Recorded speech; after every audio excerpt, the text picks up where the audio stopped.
Chapter 1: Static and Breathing. We didn't even use the monitor anymore. Our daughter, Maya, was 18 months old and had finally transitioned into that blissful, heavy sleep that new parents dream of. No midnight crying, no sudden silences that made us bolt upright in bed to check her breathing. The nursery was a fortress of soft stuffed animals and lavender-scented air. The baby monitor, a high-end digital model with infrared vision, sat on the mahogany dresser in our bedroom. It was unplugged, its plastic casing coated in a fine layer of dust, the screen dark and indifferent. It had been dead for months. At 2:11 a.m., the screen flickered to life. It didn't show the nursery. The display was a wash of charcoal gray static, a shifting ocean of digital noise. But it wasn't the sound of the machine that woke me. It was the weight of the air. I sat up, my heart hammering against my ribs. From the tiny speaker came the sound of breathing. It wasn't the shallow, rhythmic puffing of a toddler. It was deep, patient. It sounded like someone who had just finished a long walk and was settling into a chair.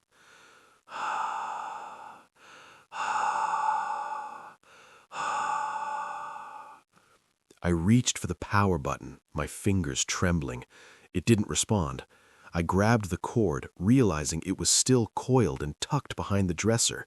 There was no power source, yet the green link light was glowing, a steady, sickly emerald. Chapter 2: Not My Child's Voice. I stared at the static, waiting for it to resolve into the image of Maya's crib. I expected to see her standing up, waving at the camera.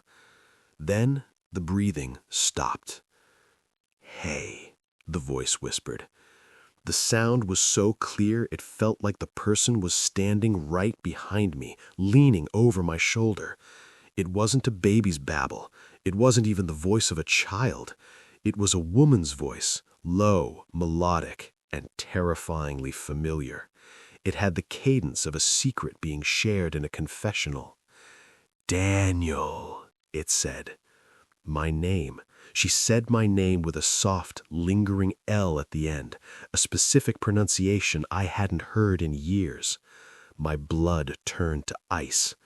I looked at the dark monitor, my reflection a pale, terrified ghost in the glass. Chapter 3: My Wife Didn't Wake Up. I reached and shook Sarah. I gripped her shoulder, calling her name, desperate for her to hear what I was hearing, so I wouldn't be alone in this madness. She didn't stir. Sarah, who usually woke up if a floorboard creaked in the hallway, remained in a sleep so deep it looked like a trance. Her breathing was steady, oblivious to the digital intrusion. The monitor crackled again, the static intensifying until it sounded like falling rain. "Come here," the voice whispered. I looked at the link light. It was pulsing now, in time with the voice. In the next room, Maya slept on. I knew she was safe. I could feel the silence of the nursery through the wall. But the sound wasn't coming from her room. The monitor wasn't receiving a signal. It was generating one. "I've been waiting, Daniel. It's so dark under the floor." Chapter 4: Old Recordings. The next morning, the monitor was dead again, cold and silent. I told myself it was a cross signal, an old analog frequency from a neighbor's house, or maybe just a vivid auditory hallucination brought on by exhaustion. But the monitor had a memory function, a small SD card meant to record event clips when the sensor detected movement or sound. I pulled the card and slotted it into my laptop. There were dozens of files. My heart sank as I scrolled through the dates. They weren't from the last year. They were tagged with timestamps from 2004, 2005, 2006. We hadn't even lived in the city then. I clicked the most recent one. The video was pitch black, but the audio was crystal clear. It was my voice, or rather a recording of me from the previous night asking Sarah to wake up. But then the recording continued. It played back my own thoughts, things I'd only thought in the shower or while driving to work. I'm not a good father. I'm going to fail her just like he failed me. My own voice played back to me with a distorted metallic edge. The monitor hadn't been recording the nursery. It had been recording the house. It had been recording me. Chapter 5. The House Before Us. I called the realtor, a woman named Mrs. Gable, who had been a little too eager to close the deal on this Victorian fixer-upper. The house was vacant for nearly 20 years, Daniel, she said, her voice tight over the phone. The previous owner was an elderly gentleman who moved into a care facility. No deaths on the property, no incidents, as you put it. I stood in my kitchen, looking at the neighbors' houses. They were close enough to hear a lawnmower or a loud argument. But as I watched, my neighbor, a man who was always out gardening, saw me through the window and immediately turned his back. He didn't just look away. He moved with a frantic, awkward speed, retreating into his garage. That night, I didn't go to sleep. I sat in the living room with a flashlight and the monitor in my lap. At 2:11 a.m. exactly, the screen flickered on. "Please," the woman whispered. The voice was thinner now, strained as if she were speaking through a heavy layer of dirt. "Daniel, please, open the door." Chapter 6. A Voice That Knows Me. The voice began to change. It stopped being a generic plea and started becoming a scalpel. "You remember the bridge, don't you?" it asked. "The night you didn't stop. You thought no one saw, but the wood remembers, the house remembers." I dropped the monitor. It hit the hardwood floor, but the screen didn't crack. It just kept glowing. It spoke about my mother. It spoke about the day she died in that sterile hospital room while I was stuck in traffic 3 miles away, cursing the red lights. It spoke the words I'd never said to her, the apologies I'd buried under years of moving on. It wasn't a ghost. It was a parasite. It was feeding on the static of my conscience, using my own regrets to build a bridge into the physical world. "I'm tired of being alone," the voice said, and this time the sound didn't come from the monitor. It came from the air vents. Chapter 8. The First Lie. "Everything okay?" Sarah asked at breakfast. She was looking at the dark circles under my eyes, the way my hands shook as I poured the coffee. "Fine," I said. The first lie. "Just haven't been sleeping well. Weird dreams." I didn't tell her about the voice. I didn't tell her that the house was talking to me about my dead mother and my hidden sins. I took the monitor, wrapped it in a heavy work rag, and threw it into a cardboard box in the back of the garage. I buried it under a pile of old paint cans and scrap lumber. At 3:02 a.m., my phone, which was sitting on the nightstand, buzzed. It was a notification for a new voice memo. I opened it, my thumb hovering over the play button. Static, the sound of a car engine. Then my name, whispered with a terrifying, intimate warmth. "You can't hide a voice in a box, Daniel. We're part of the same circuit now." Chapter 8. Someone else heard it. The horror shifted from me to my daughter. I found Maya in her nursery, standing in the corner of her crib. She wasn't looking at her toys. She was staring at the floorboards in the corner of the room, her head tilted to the side. She began to giggle, a bright, innocent sound that made my skin crawl. She reached her tiny hand out toward the empty air, her fingers curling as if she were holding someone's hand. "Nana?" My mother's nickname, a name Maya had never heard because my mother had died 2 years before Maya was born. Suddenly, a sound erupted from the garage. Even through the walls and the distance, I heard it. The monitor, buried under the paint cans, had turned its volume to the maximum.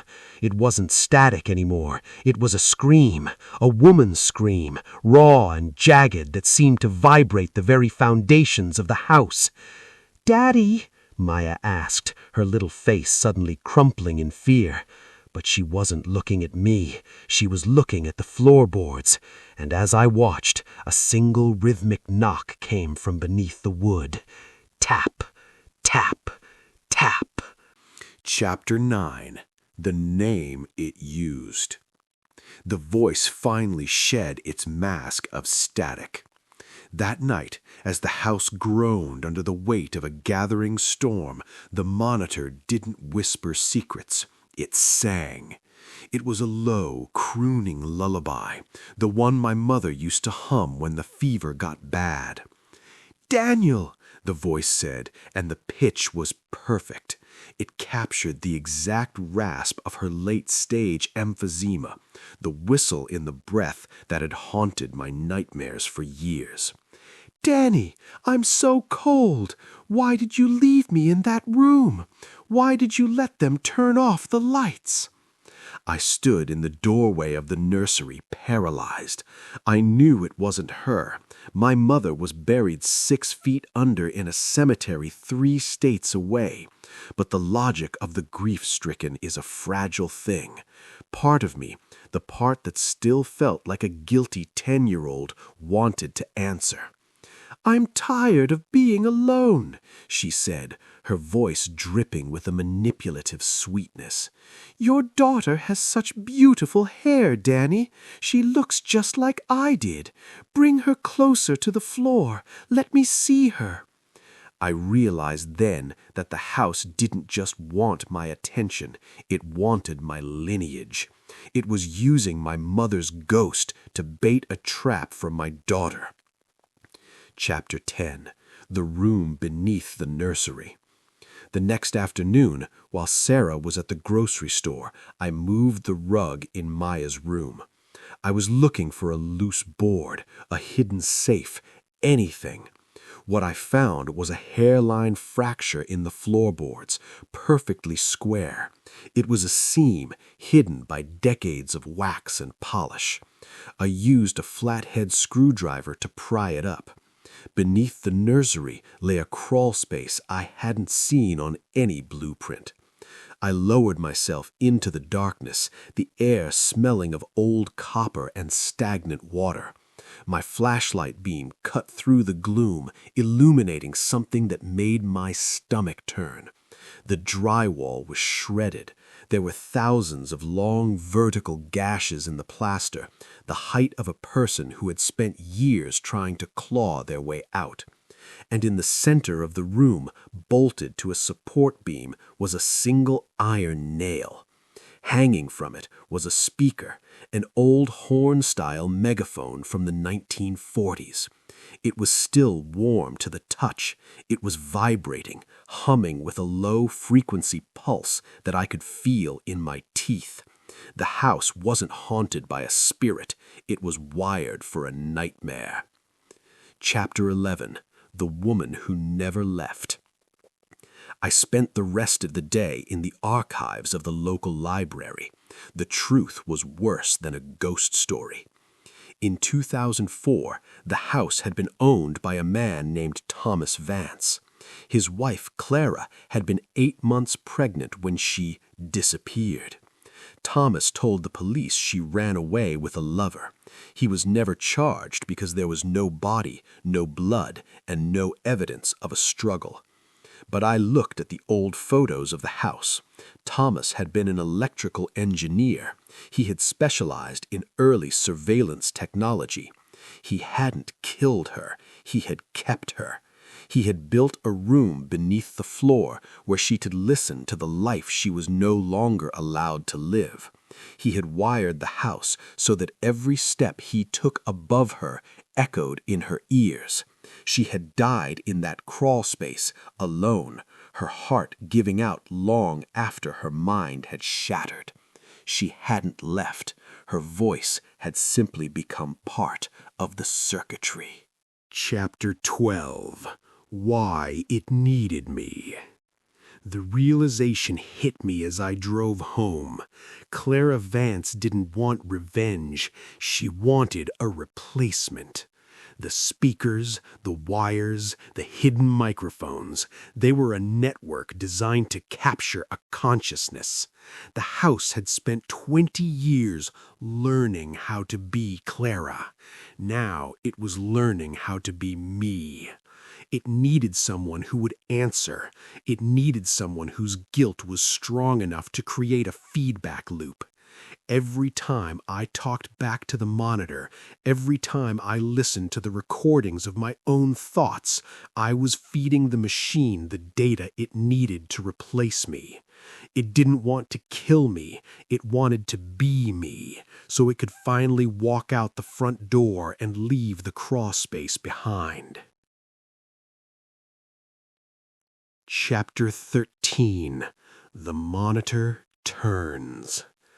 As I sat in the living room, trying to convince Sarah that we needed to leave now, the monitor on the kitchen counter spoke. It was loud. It was clear. It was my voice. "I'm just going down to check the fuse box, Sarah," the voice said, using my exact inflection. "Don't worry, I'll be right back." I was sitting right in front of her, my mouth closed. Sarah looked at me, then at the monitor, her face pale with confusion. "Daniel, why is the radio playing your voice?" "Just come down," the voice said, shifting back to the low, melodic woman's tone. "I'll take care of the baby. I'll take care of everything." The monitor began to glow so brightly it illuminated the entire kitchen in a harsh electronic white. Chapter 14. The Choice. I ran to the nursery. I had to get Maya out. The crawlspace door in the floor was wide open. A thick black cable, one I hadn't seen before, had snaked out of the hole and was coiled around the base of Maya's crib. The monitor in my hand was screaming now. It wasn't my mother's voice anymore. It was a cacophony of every person who had ever lived in this house, 1,000 voices layered over one another until they became a single vibrating roar. "One for one! A life for a life!" the voices shrieked. I looked at the crawl space. I looked at my daughter, who was staring at the hole with wide, curious eyes. I knew what the house wanted. It wanted a body to fill the void Clara Vance had left behind. I picked up Maya and handed her to Sarah, who had just burst into the room. "Run!" I yelled. "Get to the car! Don't look back!" I stayed. I had to close the circuit. Chapter 16. What My Wife Heard. The police report was a mess of contradictions. Sarah told them she heard me screaming through the monitor as she sat in the car, her hands shaking on the steering wheel. She said it didn't sound like a man being attacked. It sounded like a man being broadcast. She heard me begging. She heard me apologizing to my mother. She heard the sound of a speaker being smashed. And then silence. When the officers arrived, the house was quiet. The nursery was empty. The crawlspace door was sealed shut, the wood looking as if it had never been disturbed. They found no sign of Daniel, no struggle, just an old, dusty baby monitor sitting in the center of the floor, unplugged. Chapter 17. The New Voice. Sarah and Maya moved away, but they say you can never really leave a house like that behind. Our daughter still sleeps through the night. She's a happy child, though she has a strange habit of leaning her ear against the walls of their new apartment, listening to the hum of the electricity. The monitor works perfectly now. Sarah keeps it on her nightstand, a comforting tether to her daughter's room. But sometimes, in the dead of night, when the static clears, she hears more than just Maya's breathing. She hears a man's voice, distant, metallic, and full of regret. He isn't screaming anymore. He's just calling for her. He's telling her that the house is finally warm. He's telling her that he's ready for her to come home. And the green link light stays on even when the power is out.